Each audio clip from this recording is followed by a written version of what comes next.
What's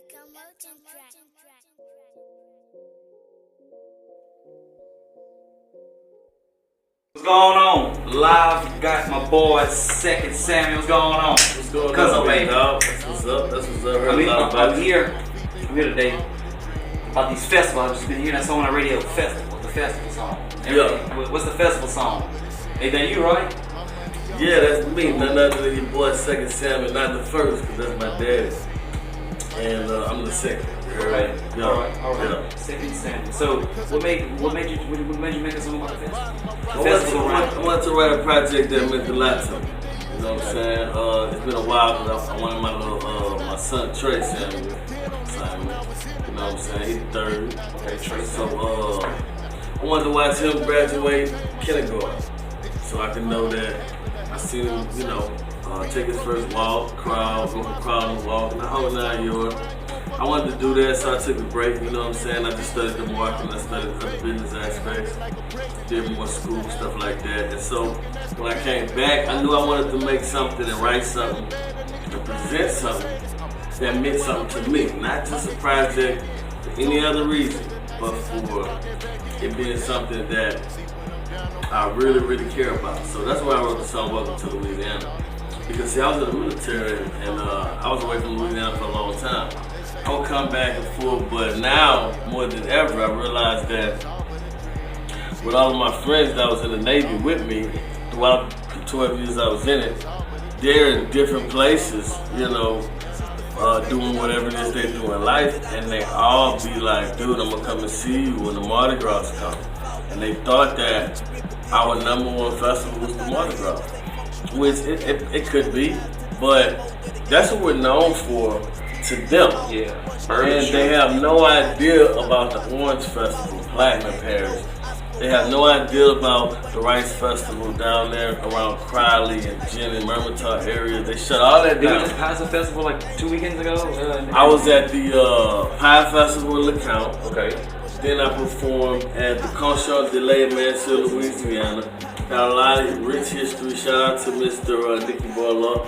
Then after that, the Corn Festival, the Louisiana Corn Festival. Shout out to Miss Mallory Lamont. Louisiana, shout out. Yeah, and so this weekend we're gonna be in a lot of places. Next week, there's a lot going on, and I'm glad about it. The Peace Festival. That's next That's weekend. this weekend. Okay, all right. Next weekend, the Watermelon Festival, and then after that, the Avoids Art and Music Festival. That's the one. We got all types of Realize festivals. that one. All types of festivals. You know what I'm saying? So that's what made you want to make the song. And then you gonna travel to all these festivals? Did you travel to all these festivals yet to make the song, or are you still in the process, or what's going on with that? Like, I've traveled to so many festivals so far, but this is the crazy thing.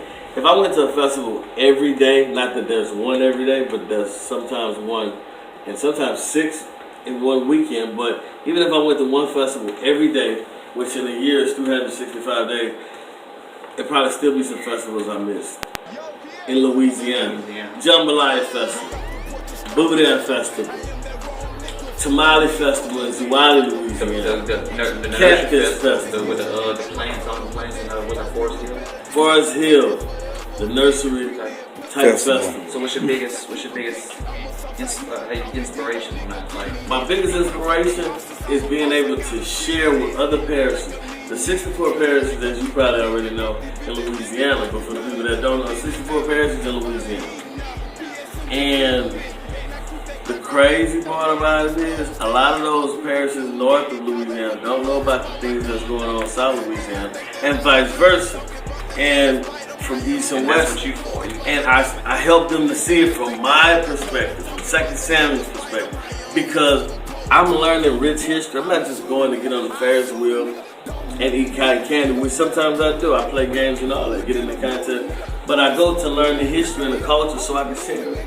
I got partners and friends and shipmates and cats that was in the Army and the Marine from all over the world.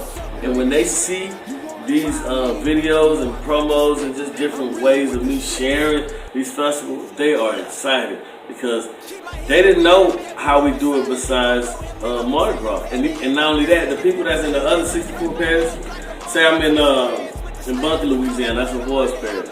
The other 63 parishes are getting a chance to come and see it because they saw Second Samuel saying, hey y'all, welcome to Louisiana. People coming from Alabama, Montana, in different states. And I'm loving it. It's raining. I know it's raining. How many views we got out so far just on that song? So many views because there's so many videos. We just dropped the Corn Festival Monday. Tuesday was at 1,800 views. Last night it was at 23. I seen it at one point. 23 hours later it was like 2,400. This is one day. How do you find it? Like, you might want to go look at it. Like, where can they find it? Welcome to Louisiana. Welcome to Louisiana. When you put in "Welcome to Louisiana," look like it sounds, it's gonna pop up. Because why? Everything's official. From the television show. Shout out to KATC Channel 3. Shout out to Abby Braggenbach and shout out to Laney Cook. Also shout out to KLB. And Brooke Buford, Max Lindsay. It's official, because people are seeing it and they're wanting to share it themselves because of the spirit in which I'm sharing. Because people need to know, why not? Because they didn't know, instead of waiting till summer to go to Astroworld in Houston or to go to Disney World in Orlando or to even go to Magic Mountain somewhere, guess what? You don't have to wait till the summertime. You got festivals all year round from January to February. And Second Samuel, Mr. Welcome to Louisiana himself. So check this out. I'm going to make sure they know. Because I'm learning it and I'm loving it. And these are good people. I eat the best pie sometimes. Shout out to Miss Pie Lee and Miss Jackie. You feel me? I love it. How big of an influence do you think you have on other rappers or other artists in Louisiana, knowing that you've paving the way with this song? Well, I never thought about that because my focus has never been trying to pave any type of way. My focus is really just trying to share something, regardless whether it's a movie, a book, a song. So this particular is dear to my heart. So I'm learning, and I'm really behind the scenes. I'm learning from mayors, chiefs of police, constables. I'm learning information that are in books about why they do their festival, about the corn, about so many things, and I'm loving it because I grew up and went straight to the military. I never wanted to pay attention to what's going on in Louisiana. That's why when I do it, people love it because they know it's genuine. I'm coming to give something. I'm coming to get what you're telling me, the information, the historical elements, the cultural elements, and I want to hear it from your perspective because Second Samuel is going to share it in a way I know they're going to understand it. Well, excuse me, Second Samuel, obviously a lot of artists don't know how to take these necessary steps to get to where they need to be in life with their music. So what do you plan on doing about that? I mean... Well, one thing I've learned in life, in any culture, because I've been to a lot of countries, I learned that if you look for something, you will find it. I think if you're hungry enough for something, you will adapt your senses to be able to find it. You got to smell it. So whatever a rapper or artist who might not be up to par like they feel like, if you look for it, look to get better, you will get better. That's what I think about it. You gotta speak it for it. If you want it, it'll come to you. You must want it for a reason. Just don't stop wanting it. Because it might be 2 blocks from you, and you just stop wanting it. Next thing you know, you don't get it. Somebody else walking their driveway, and your blessing's sitting there because when you stop wanting it, it stopped moving towards you. Somebody else seen it, recognized it.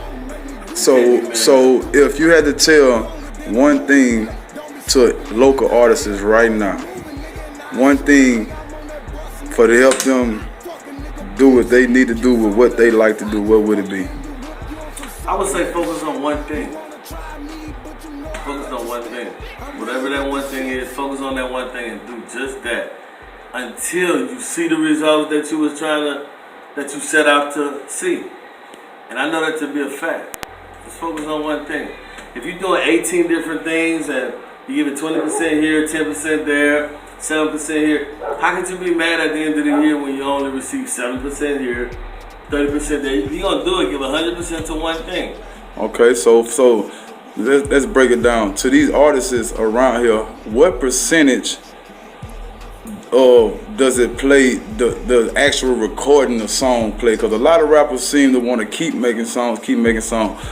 What percentage does actually just laying the track, play rather than the rest of the bigger picture? Well, if you get in that studio, you get in that booth, whatever you call it, you get in that basement, that dungeon, wherever the microphone is, because the microphone is going to capture what you're saying and how you saying it, and the personality, the character, the grit, and what you're saying. The microphone, that's the first number one. Once it go in there, however you did it, if you really did it the way you should have did it, which is put it all in there, guess what? Present it.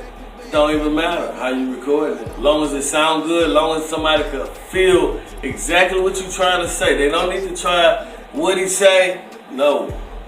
They need to hear what you're saying, because what you're saying is important. Your voice is an instrument. They got hi-hats, snares, they got drums, they got synthesizers, they got horns, they got violins, they got banjos, they got the Spanish guitar. All this is going on in the song. All these instruments. But I want to let you know something. Your voice and your vocals, what you saying, what you spitting, what you singing, what you present, that's the last instrument needed for it to actually become a song, and not just an instrumental alone. So, if you could do that and pull yourself into that mic and let it hear what you're saying and make sure they can hear what you're saying when you're recording it and mixing it, whatever you do, it's all about how you present it. It's all about presenting it. It's all about marketing it. You ain't gonna have no problem. You been doing music before this track right here? I have. Okay. How long you been doing it for? Well, I like to tell people, I met hip hop. I met music. See, music is hip hop mama. I met music after I met hip hop, of course. I met hip hop first, then hip hop introduced me to her mama, music. That's when I began to understand. I was young. I had a crush on hip hop. Then I fell in love with hip hop. But it wasn't until 2001, 2002 that hip hop began to talk to me. And later on, we got serious. Right now, we're on our honeymoon. And we're in Louisiana. And that's why I tell people, welcome to Louisiana. Hey, I need a bad bitch that's over average. Know how to work it to the